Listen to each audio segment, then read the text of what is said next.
What's your favorite DMX song?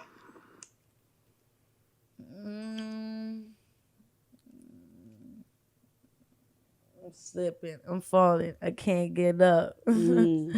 I feel like that song brought me through a lot when I was pregnant with my daughter and stuff, you know? So, yeah. No, for DMX sure. is crazy. I can't even believe he passed. Yesterday I was in the car and like someone told me that he passed and it wasn't confirmed yet. And I was already like tripping. I'm like, That nah. was But messed the up real how they reason did for that. me why I feel like, death is everywhere. I lost my best friend in February. Like, Yes. you know what I'm saying? And it's like, it's something that like, it almost desensitized to me, like the emotion of like celebrities. It's like, You actually I knew that feel person. bad. Yeah. Like I know people in real life that passed, and it's like it's unfortunate that hip hop lost somebody that actually still was so vocal and so influential, and like the shit that he was doing recently. Like I was watching his lives recently, actually, just on the low, like watching his lives and taking him in, and he was doing like biblical, like, you know, psalms and stuff, and he's just talking to everybody. He was really on some dope shit recently. So it's like I think hip hop lost a huge influence that could have bettered the youth that are coming up now. You know what I mean? He did his He time, was a though, direction. still. He was a real OG. Like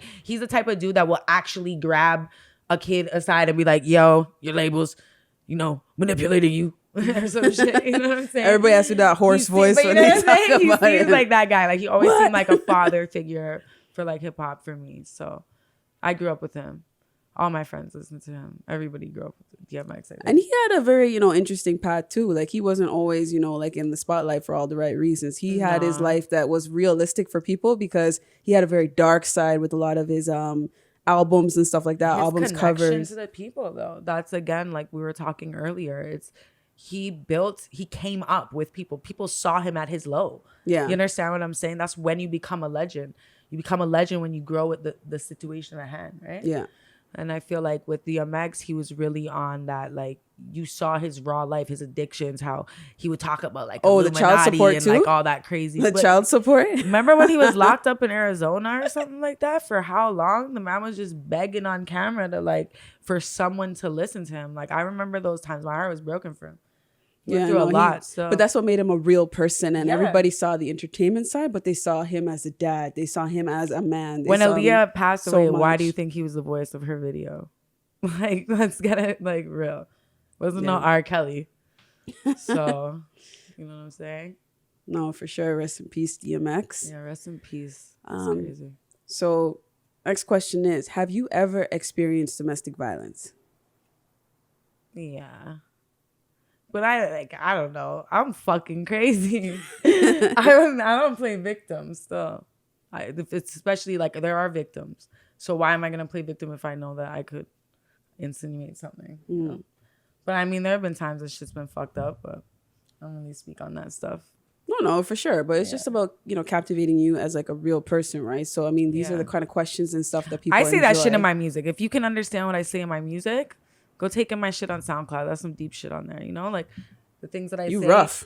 No, it's not even that. There's other songs, you know, like that are more personal. If you really take them in, it's just like you can Your really story hear is my told. story. I'm like shy when it comes to like that type of stuff. I've never really been like, because like I haven't had many partners in my life. So if I was to talk on something and be like very, very It's obvious emotional, of who yeah. I'm talking, no, it's just people watching. Actually, it's nobody's business, you know. Okay. So a lot of people watching on that level. If there's like certain things going on, I would always support something for sure. Like I always do my supports like charity wise or whatever if I see something. No, I appreciate that. And you can easily say pass, but I like the fact that you're honest enough to answer the question and still give, your boundaries and stuff. Yeah, for sure. And privacy is respected. So we're But not gonna if you are like, honestly, I always say this to girls, domestic violence it's real, but women need to keep their hands to themselves. It's something that, you can't, men are human, and so are women, and men need to keep their fucking hands to themselves too. Everybody just, Yeah. straight jacket Gotta shit. practice it. It's actually something you have to practice. That's something I could say. I've been involved where I've hurt somebody, you know what I mean? So it's not always me getting hurt. You can hurt somebody as a female too, you know? No, for sure. So yeah, like there's been crazy, but I was mad young. I wouldn't do that shit now. Yeah, we all No grow. crazy shit, at least. Like, Yeah. No, for sure.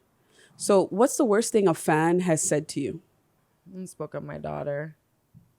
like disrespected. There's nothing that could beat that as a person. Like when you have your child, or even if let's say you're an auntie and like somebody comes and attacks your niece or something. Like children are innocent. Are you able to say like what they said to you, or like conceptualize it? I definitely know she was a fan. What she said that she was gonna put my daughter on and teach her how to piss on mans and stuff. You know. Whoa. Whoa, for sure. Those type of things. It was like probably the worst thing because like people taunt me all the time, right? People lie, people make fake pages, and like it gets tiring. Trolling, yeah, it does get tiring though, because I'm very feisty and I want to like argue, or I want, because that's who I am. Right? You want to defend yours. I like defending like myself, but then it's like, you know, people around me, and it's shown me like can't fight a fake page, you know. But it could be a real person though. It is a real person. No, they're just stalkers though. They don't want to face you, I guess, and it's just weird. Wow. Shit. Damn. That's but that's the worst. Passing like, boundaries about my piss kid, on, like the fuck. Yeah, talk about my kid and all that stuff is just too much, man. Damn, that's weird. That's like actually like anything. It's like, what's their thought process to even come and say that to you? Like, what are they even really thinking? Me and my girlfriend were talking about it last night. We were saying like, people like grown ass men that come on people's page and like start batting up like somebody's nephew if they're gay or if they're straight, and it's like, why is a grown ass man calling fire on a child? Why are you watching him, like his sexuality, like an 8-year-old, 9-year-old, 12-year-old, 13, 15, 16? You're a grown-ass man. You know what I'm saying? It's fucking corny and it's some weirdo shit, and you need to get checked, bro. Oh, it's whack. People that do that shit is weird. We were talking about that last night. It was crazy. Okay. Internet's a weird place. Yeah, it's very consuming now. That's cultic.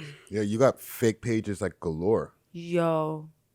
You know that. Yeah, no. Sometimes it's hard to find you because there's like 3 other Nanna Goodies in front of it. Nanna not Goodie.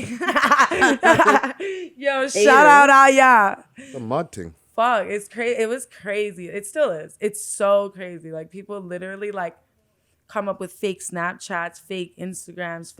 What I had what's that shit? You swipe Tinder? Yeah. Tinder, yeah. Somebody has a fake Tinder on me. Wow. They just take your pics. I'm not even playing. I'm like getting people beer money, I bet you. Shit. They can't break you off nothing, eh? I know. At least give her something. Donate. I never had Tinder. So it's weird. We'll talk about culturally now. How do you feel about being Moroccan in Toronto? Because a lot of people may not know your background and all that stuff. So you are Moroccan, and I believe I can reference French Montana being Moroccan as well. Yeah. So yes. Yeah. So it is Moroccan? Yeah, I'm Moroccan. Yeah. 100%? Or? No, I'm a quarter Polish. Polish and Moroccan. That's very but I don't have many exotic. family members that are Polish, but I appreciate the ones that are around me. They're beautiful people. Yeah, strong women and stuff, you know? So you being Moroccan on the Toronto scene, or even in the rap scene, which is dominated by, let's just say, a certain type of population, predominantly Black. And so how do you get by? Like, do people say like, yo, you're like, I mean, I'm being real. Bars over anything. Like, yo, because you go hard. You have real talent. I'm not no thought bitch out here. Never was. People can say what the fuck they want. I have respect from real motherfuckers in this city. Doesn't matter if I'm Moroccan, white, Chinese, and Black. It doesn't matter, because I know Black girls out here that have no ratings. And facts. They're just whack. So it's not about what you look like, what your race is. Like, absolutely not. It's how you present yourself. But Toronto's judgmental, how you hold up right? your strength, you know? Like, if you go in a room and the baddest motherfucker notices me, that's how I know I'm a bad bitch. That's how I know I'm strong, because the motherfuckers always notice me when I'm in a room. They do. Because I present that, you know. I don't want to ever come off as weak and stuff.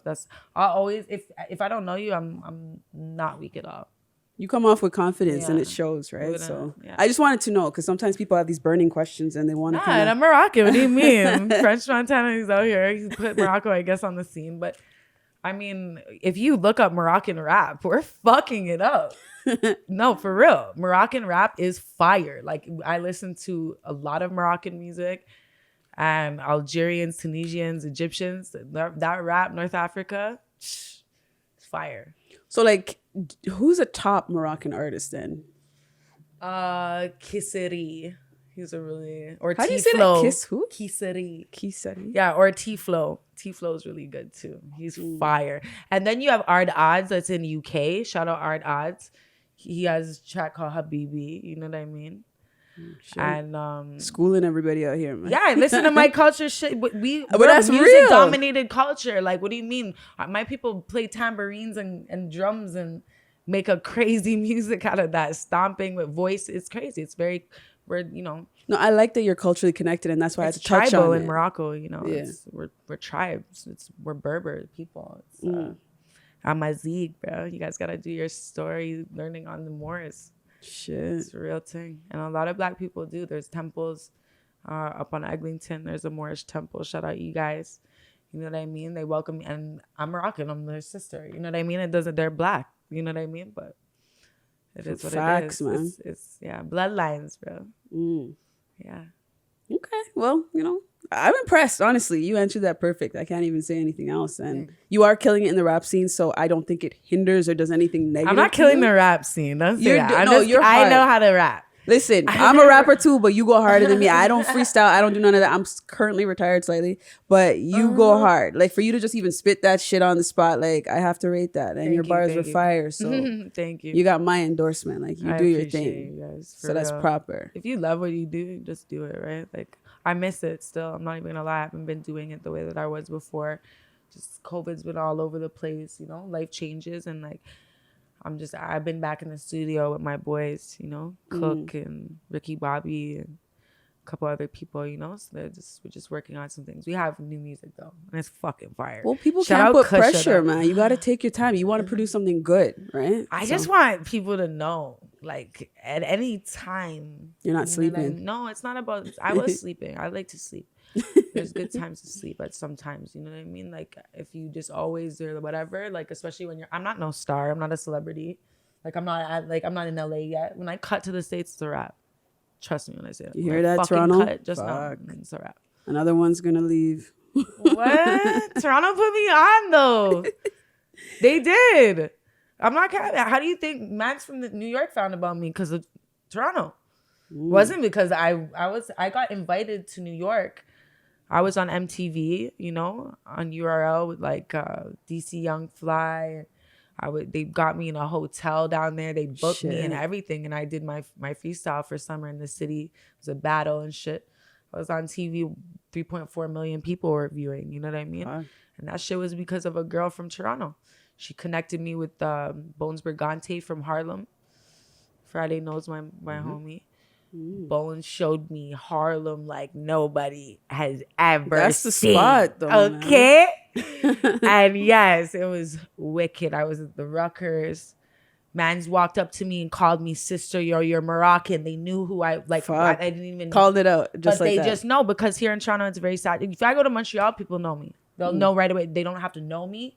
They'll just know I'm Moroccan. But in New York, it's a different story. You represent, man. You represent well. I should have been from Harlem. And also in Montreal, there's a big Moroccan culture. That's what I'm saying. Yeah, my dad, my father started business there because he was doing clothing. It's a huge wholesale industry, Moroccans and stuff. So yeah, I'm definitely, my family owns fabric stores all on Spadina. Family. Oh shit! Let them know, man. Let them know. Textiles is probably my family. Yeah. Goodie, man. See, I like this. I'm liking you more and more, man. The more you're bringing out that culture and that real, it's exciting. And this is what we do. I don't like basic shit. This is what we do on Zay Link.